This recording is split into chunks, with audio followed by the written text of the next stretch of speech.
बच्चों, आप लोग कैसे हैं? उम्मीद करते हैं हम कि आप लोग अच्छे होंगे। आइए आज डीएलएड प्रथम सेमेस्टर का जो 2016 का प्रश्न पत्र है उसे सॉल्व कराते हैं। इसके पहले मैंने 2018 और 2019 का जो मैथ का प्रश्न पत्र था उसे सॉल्व करा चुके हैं। तो आइए आज 2016 का प्रश्न पत्र लेते हैं, हमने मिला है। तो देखिए, बहुत ज्यादा देर न करते हुए हम लेते हैं पहला प्रश्न। पहला प्रश्न बहुविकल्पी है और कह रहा है कि 3/2 का गुणात्मक प्रतिलोम है। 3/2 का गुणात्मक प्रतिलोम है। तो ध्यान दीजिए, गुणात्मक प्रतिलोम क्या होता है और योगात्मक प्रतिलोम क्या होता है, दोनों यही डिफाइन कर देते हैं। जैसे मान लीजिए 3/2 है। अब जरा सोचिए कि हम इसमें किस संख्या से गुणा कर दें कि इसका मान 1 हो जाए। तो हम कहेंगे इसी का जस्ट उल्टा कर दो, 2/3 से गुणा कराओगे तो ये क्या हो जाएगा, 1 हो जाएगा। मतलब इसका गुणात्मक प्रतिलोम जो होगा वो 2/3 होगा।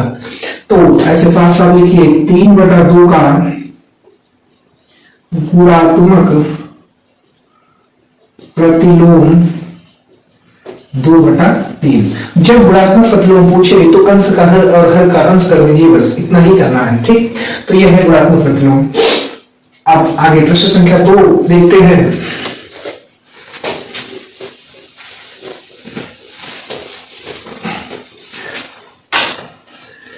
क्वेश्चन नंबर 2 है, कह रहा है कि 4 का 3% है। 4 का 3% है। तो देखिए 4 गुणा 3/100 करोगे तो 4×25 में 100 अर्थात 3/25 क्या होगा, 3/25। लेकिन विकल्प में थोड़ा अलग दिया है कि 4 का 3% है। इसको ऐसे लगाना है, देखिए कहने का अर्थ यह है कि 4 का 3 कितना प्रतिशत है, ऐसा पूछ रहा है। कितना प्रतिशत है ऐसा पूछ रहा है। 4 का 3 कितना प्रतिशत है, तो कहने का अर्थ है कि 3/100/4 करेंगे तो 4×25 में 100, 25×3 = 75% है। ठीक, तो इसका उत्तर क्या हो जाएगा, 75% हो जाएगा। क्वेश्चन नंबर 3 लेते हैं। क्वेश्चन नंबर 3 कह रहा है कि a माइनस b-2a को सरल करने पर प्राप्त होता है। को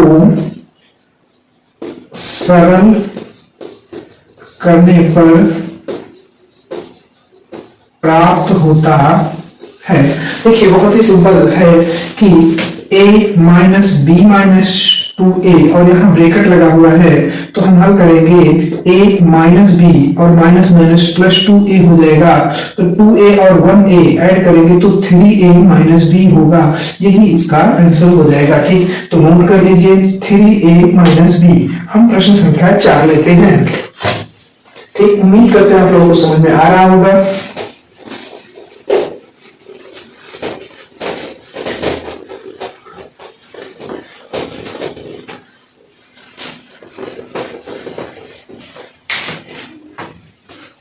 देखिए प्रश्न संख्या 4 है, कह रहा है 2 संख्याओं का मासा 35 है।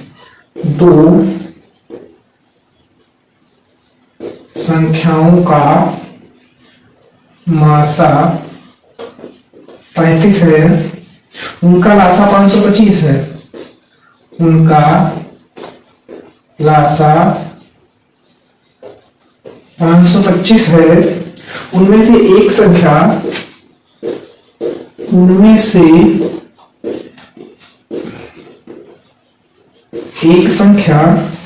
175 है, तो दूसरी संख्या होगी। तो दूसरी संख्या होगी, देखिए ध्यान दीजिए। तो ऐसे में ये फार्मूला आपको याद होगा, प्रथम संख्या गुणे द्वितीय संख्या, प्रथम संख्या गुणे द्वितीय संख्या बराबर लासा गुणे मासा। ठीक, तो देखिए क्या है, दो संख्याओं का मासा 35 है, तो 35 मासा की जगह 35 लिखिए, गुणा लासा की जगह 525 लिखिए, जिनमें से एक संख्या 175 है और गुणा दूसरी संख्या आपको ज्ञात करना है। तो अब देखिए दूसरी संख्या बराबर हो जाएगा 525 गुणा 35 और बटे में 175। तो इसको काटेंगे, 7 दूना 14, 7 पचे 35 और फिर 7 पचे 35, 5 पचे 25 और 5 से इसको काट दो, 5 एक 5, 5 पचे 25, अर्थात द्वितीय संख्या बराबर हो जाएगा आपका 105। ठीक, तो नोट कर लीजिए। हम लेते हैं अगला प्रश्न। सॉरी, मिटाएंगे। प्रश्न संख्या 4 था ये।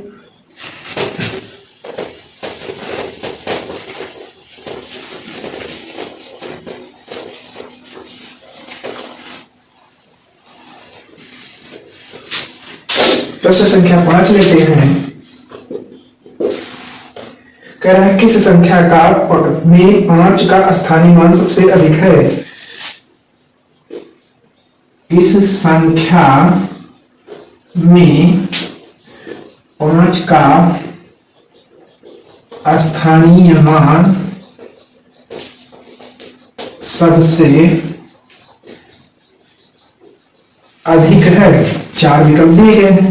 पहला है 382.159, दूसरा है 286.105, तीसरा है 146.51 और चौथा है 286.058। देखिए ये 4 ऑप्शंस हैं। कह रहा है किस संख्या में 5 का स्थानीय मान सबसे अधिक है। तो देखिए इसमें आपका 5 का स्थानीय मान अगर निकालोगे तो आएगा 0.05। इसमें आपका स्थानीय मान आएगा 0.005। यहाँ 0 लगा दो लास्ट में। ठीक, अब उसके बाद फिर यहाँ आपका स्थानीय मान आएगा 0.500 और यहाँ आएगा आपका स्थानीय मान 0.050। मतलब देखिए अब कि इसमें सबसे अधिक कौन सा है, तो आप कहेंगे कि सर सबसे अधिक तो यही दिख रहा है, सबसे अधिक यही है। तो यही है अगर सबसे अधिक, तो 5 का स्थानीय मान सबसे अधिक है, तो विकल्प 30 सही हो जाएगा। आइए, ये आपके 5 ऑब्जेक्टिव प्रश्न थे। अब आते हैं डिस्क्रिप्टिव प्रश्नों पर।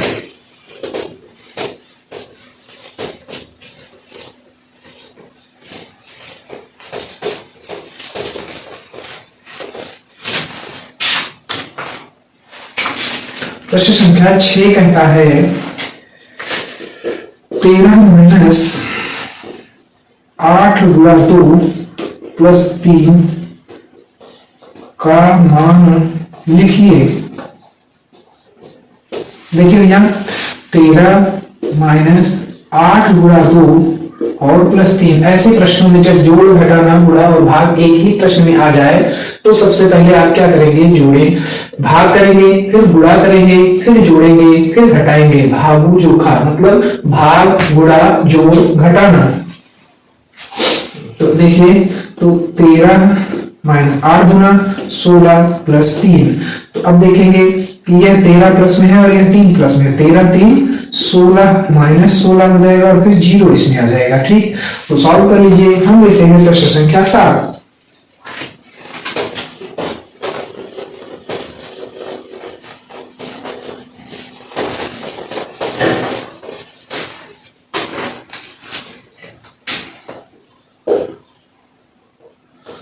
आठ के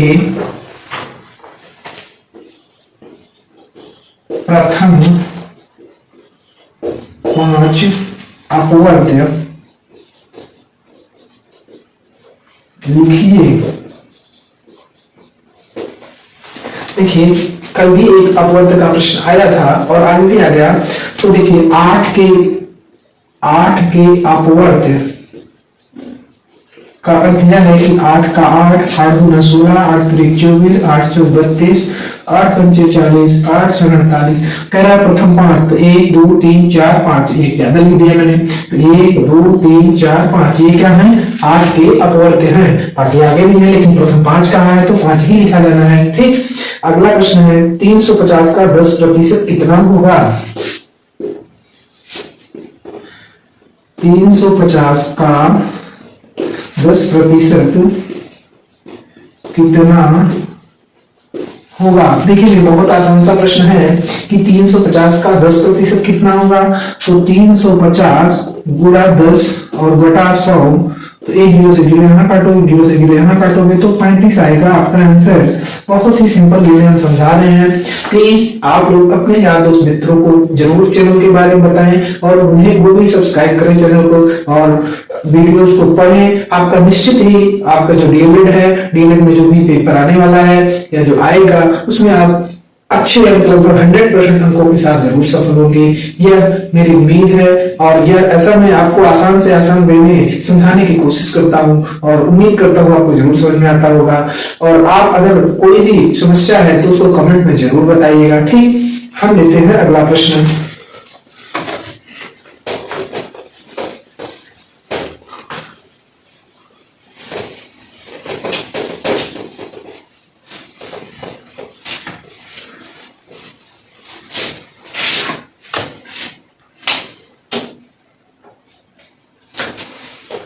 प्रश्न संख्या 9 है, कह रहा है 3abc minus 2ab square minus 5abc plus 3ab square को सरल कीजिए।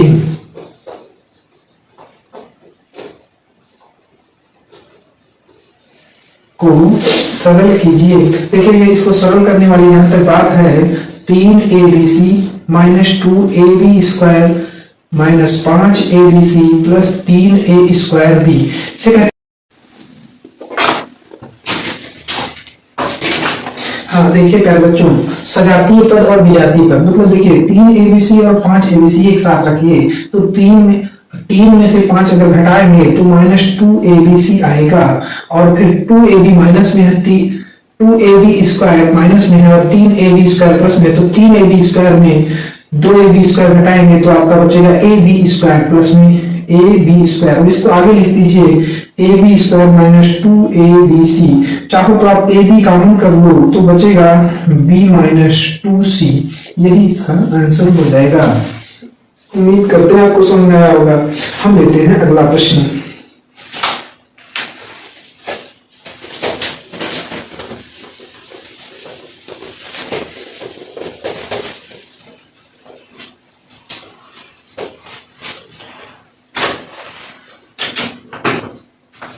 क्वेश्चन नंबर 10 है, कह रहा है तल पर स्थित किन्हीं दो बिंदुओं से होकर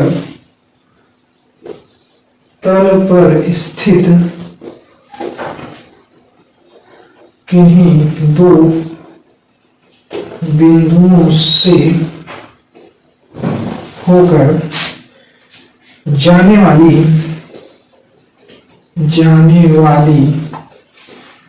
कितनी रेखाएं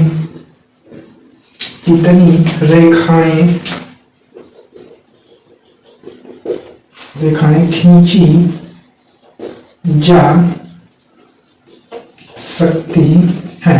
तो बहुत ही अच्छा प्रश्न है ये। कह रहा है तल पर स्थित किन्हीं दो बिंदुओं, एक बिंदु यहाँ ले लो, एक बिंदु यहाँ ले लो। यह एक तल है, सरफेस है और इस पर हमने दो बिंदु ले लिया, ये बिंदु ए, ये बिंदु बी। आपके दो बिंदुओं से होकर जाने वाली कितनी रेखाएं खींची जा सकती हैं? तो अगर हम दोनों बिंदुओं को मिलाएं तो ये एक ही रेखा खींची जा सकती है, इसके अलावा और कहीं नहीं खींची जा सकती। तो दो बिंदुओं से होकर जाने वाली केवल एक रेखा खींची जा सकती है, केवल एक रेखा खींची जा सकती है। ठीक, तो लेते हैं अगला प्रश्न।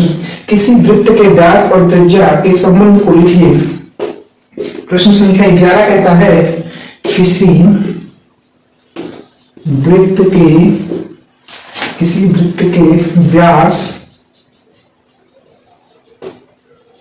और त्रिज्या, व्यास और त्रिज्या के संबंध को लिखिए, देखिए यह एक वृत्त है और यह एक त्रिज्या है, और अगर इसको हम पूरा कर देते हैं व्यास बन जाता है। ठीक, तो अगर व्यास और त्रिज्या में संबंध कहेंगे लिखने के लिए, तो देखिए त्रिज्या बराबर व्यास बटा 2 होता है, या फिर 2 गुणे त्रिज्या बराबर व्यास होता है, या फिर ऐसा भी लिख सकते हैं, व्यास को डी बोलते हैं, डी बराबर 2r। ठीक, तो यही संबंध होगा। उम्मीद करते हैं आपको समझ में आया होगा। आइए लेते हैं प्रश्न संख्या 12, इसको इरेज कर लेते हैं, जल्दी से नोट कर लीजिए।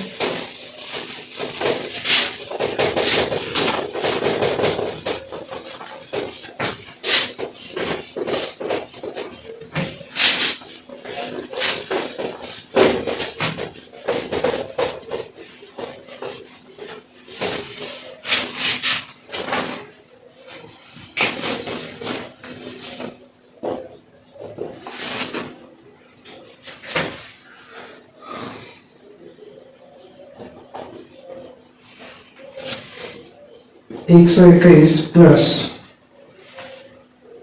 121 भाग का चिन्ह है, बड़ा ब्रैकेट 16 माइनस मझला ब्रैकेट 14 माइनस 3 छोटा ब्रैकेट 9 माइनस 6।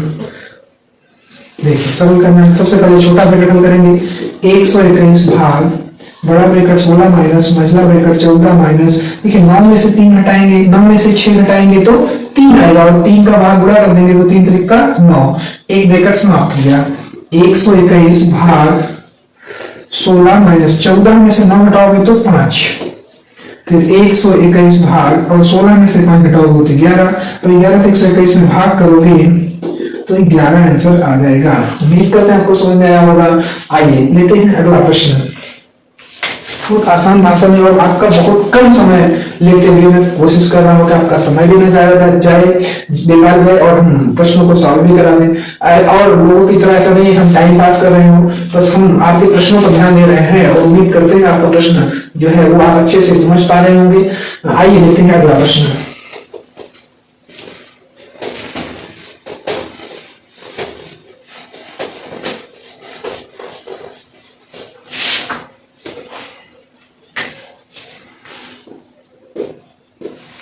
पहला, पटरी और प्रकार की सहायता से 60 डिग्री का कोण बनाइए। अभी एक पेपर में और आया था, ये पटरी प्रकार की सहायता से 60 डिग्री का कोण बनाइए। चलिए देखिए, सबसे पहले हम एक लाइन से खींच लेंगे, गोला प्रकार को इस बिंदु पर रखकर थोड़ा सा फैलाएंगे और एक चाप लगाएंगे, मतलब ऐसे ही। ठीक, मान लीजिए ये चाप मैंने लगाया। ठीक, अब गोला प्रकार को जितना ये फैलाए हैं, चाप लगाने के बाद उसको छोटा बड़ा नहीं करेंगे, और यहाँ रखने के बाद से इधर चाप लगाएंगे इधर।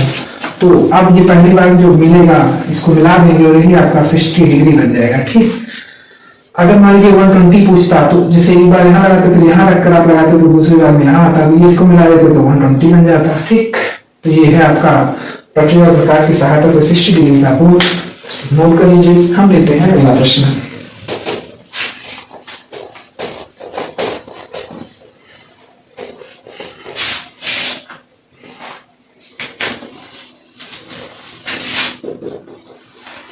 रोहित के पास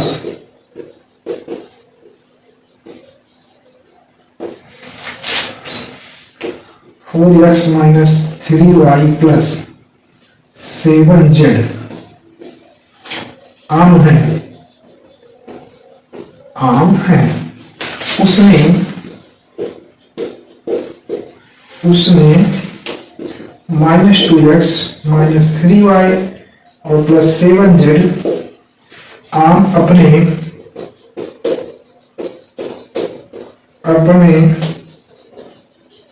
भाई को दे दिए। अब उसके पास कितने आम बचे? अब उसके पास कितने आम बचे। देखिए रोहित के पास इतने आम हैं, उसने इतना आम अपने भाई को दे दिया, तो उसके पास कितने आम बचे। जैसे सिंपल भाषा में कहें रोहित के पास 10 आम है, उसने 5 आम अपने भाई को दे दिया, तो कितने आम बचे। 10 में से 5 घटाओगे तो 5 आम बच जाएगा। तो ऐसे ही इसमें से इसको घटाना है, मतलब 4x - 3y + 7z में घटा दीजिए -2x - 3y और +7z। देखिए तो 4x + 3y + 7z minus minus plus 2x minus minus plus 3y minus plus -7z। 7z से 7z कट जाएगा, 4 2 6x हो जाएगा और 3 3 6y हो जाएगा। 6 कॉमन कर सकते हो, x + y आम जो है उसने उसके पास बच गया। ठीक, तो नोट कर लीजिए। हम लेते हैं अगला प्रश्न, नोट कर लीजिए भैया।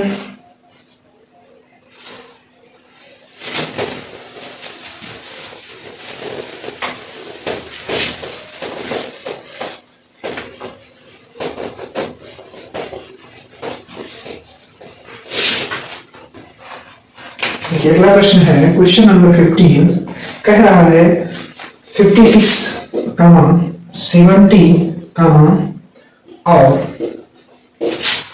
84 का लसापा ज्ञात कीजिए। देखिए 56, 70 और 84 काटिए इसको। 2 दूना 4, 2 बटे 16, 2 तिहाई 6, 2 पंचे 10, और 2 चौका 2 दूना 4, फिर से 2 1 2 चौका 8, ये नहीं कटेगा, इसको उतारिए। 2 दूना 4, 2 1 2, फिर 2 7 14, इस भी नहीं कटेगा, ये भी नहीं कटेगा। चलिए 3 से काटिए, नहीं कटेगा, ये भी नहीं कटेगा। 3 7 21, 5 से काटिए, ये नहीं कटेगा, 5 7 35, और फिर 7 1 7। अब लासापा निकालना है लघुत्तम समापवर्तक। तो देखिए 2 × 2 × 2 × 3 × 5 × 7, 2 दूना 4, 2 दूना 8, फिर 24 पंचे 120, 7 840। फिर से बता लीजिए 2 दूना 4, 2 दूना 8, 8 3 24, 24 पंचे 120 और 120 840, 120 7 840। ठीक, तो इसका लासापा आ जाएगा 140। आइए अगला प्रश्न लेते हैं।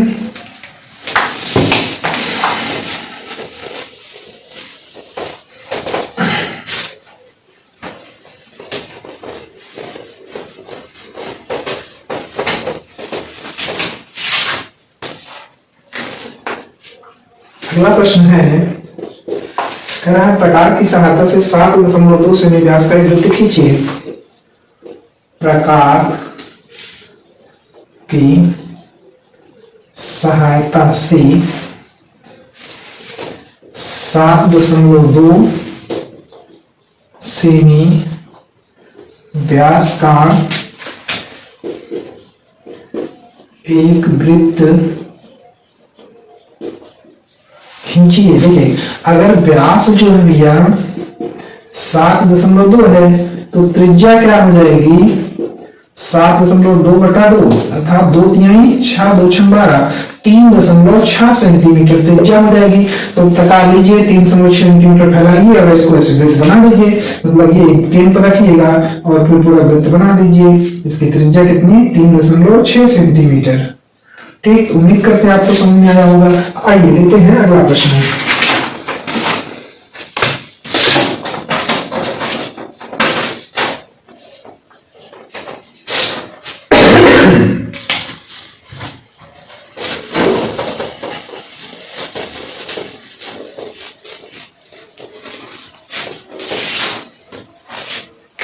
कह रहा है एक उद्यान में विभिन्न प्रकार के फूलों के पौधे लगाए गए हैं। नीचे दिए गए सारणी में पौधों की संख्या दी गई, इन आंकड़ों को पिक्टोग्राफ द्वारा प्रदर्शित कीजिए। पिक्टोग्राफ देखिए समझिए जरा। इसे कह रहा है गुलाब, गेंदा, जूही और डहेलिया। ये है 300 और ये है 250 और ये है 100 और ये है 150। देखिए मान लीजिए, देखिए 1 2 3 4 5। अब ये यहां देखिए कह रहा है कि एक स्टार मतलब एक जो ये स्टार बराबर 50, ठीक। और देखिए ऐसा बता रहा है, तो अब समझिए जरा 1 2 3 4, यहां लिखिए गुलाब, यहां लिखिए गेंदा, यहां लिखिए जूही और यहां लिखिए टहलिया। अब देखिए कि अगर एक स्टार बनाएंगे हम तो 50 पौधों के बराबर होगा, तो 300 पौधों के लिए कितने स्टार बनाने पड़ेंगे? तो कहने का अर्थ यह है कि 5 6 6 बनाने हैं। तो पिक्टोग्राफ 1 2 3 4 5 6, इससे कोई मतलब नहीं है, ठीक है, इसको आप समझिए। अब देखिए कहने का मतलब हमने 6 स्टार बनाए हैं, 1 2 3 4 5 6, और एक स्टार में 50 पौधे हैं, 50 50 100 150 200 250 300 300 गुलाब हो जाएंगे, दूसरा 250। मतलब देखिए 1 2 3 4 5, ठीक। तीसरा जो 100 मतलब 1 2, डहलिया 150 मतलब 1 2 3, ये हो जाएगा प्रश्न, ठीक। तो यही बनाना था। हम उम्मीद करते हैं कि आपको समझ में आ गया होगा। आइए लेते हैं अगला प्रश्न। कह रहा है कि समझ में आ गया हो तो नोट कर लीजिए, ठीक। देखिए हम फिर से बता दें कि एक स्टार अगर बनाने एक फूल बना रहे हैं तो 50 पौधों को बराबर है, तो 50 50 100 150 200 250 300 पौधे बन गए, हो गए कंप्लीट। इधर 50 50 100 150 200 250 हो गया, इधर 50 50 100 हो गया, इधर 50 50 100 150 हो गया, इधर बस कंप्लीट। बात समझ आ गई नहीं, ठीक। अगला प्रश्न लेते हैं।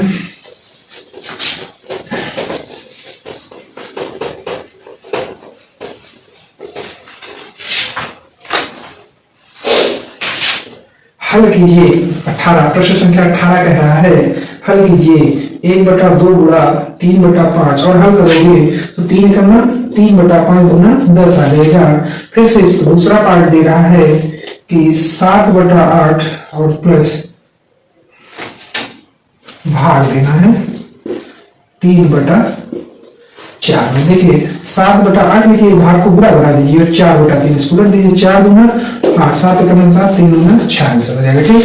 ये रही आपके 2016 में आया हुआ पेपर के पूरे 18 प्रश्न थे। 18 को सॉल्व कर दिया। जैसा भी लगे कमेंट में बताइए और अपने मित्रों यार दोस्तों को भी इसको शेयर कर दीजिए। हम कल जरूर एक नए पेपर सेट के साथ उपलब्ध होंगे, आएंगे और आपको पढ़ाएंगे। तब तक के लिए थैंक यू, गुड नाइट।